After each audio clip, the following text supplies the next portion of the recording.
As it happened, I had an appointment with Ford this morning. I wanted to talk to this guy, Jim Bukowski, who's a big executive in the research and innovation side, but also on the engineering, product development side. And by coincidence, Ford made this big announcement last night that I could talk to him about. And what they've done is they've taken their sync system, which is sort of like this OnStar-like assistance system, but it's also got all of these multimedia capabilities and entertainment and location, where's the nearest gas station.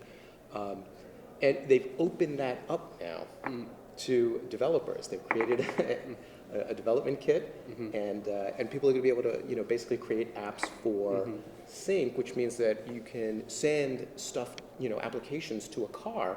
You don't have to be Spotify. You can have your own little music service that you think is 100 times better, and you can hook it into Ford cars. So really, all of these things that used to be limited in time and place are now everywhere.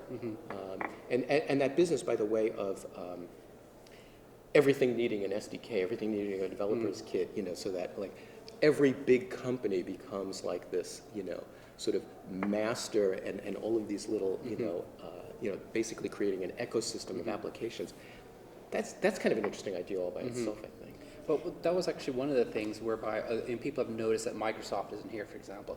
But if you look at the people who are here, like over the last few years, we've seen the automotive hall used to be purely aftermarket guys. And now it's the OEM, the original car manufacturers. So we're seeing this shift with the cars as being a very technologically advanced place. And one of the panels about automotive was actually talking about, in the past, maybe the way to introduce new technology in the car was through luxury models.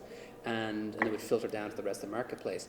And the latest research seems to be showing more that actually, maybe the best way is actually introduce the technology into car, aim for Gen Yers, and maybe those are cheaper cars. But if you can get the technology accepted there, and then it moves up to the marketplace. A little bit like old people, older people and baby boomers looking over their kids' shoulders to originally see the iPods and the music and so on. That kind of same dynamic may be happening now with car technology. That's an interesting point. The car that sort of Ford is most excited about right now, in fact, it's actually the official car of CES 2013, is this car, the C-Max, and it actually starts in the mid-20s in price, the mid-$20,000 range, and only goes up to like the mid-30s.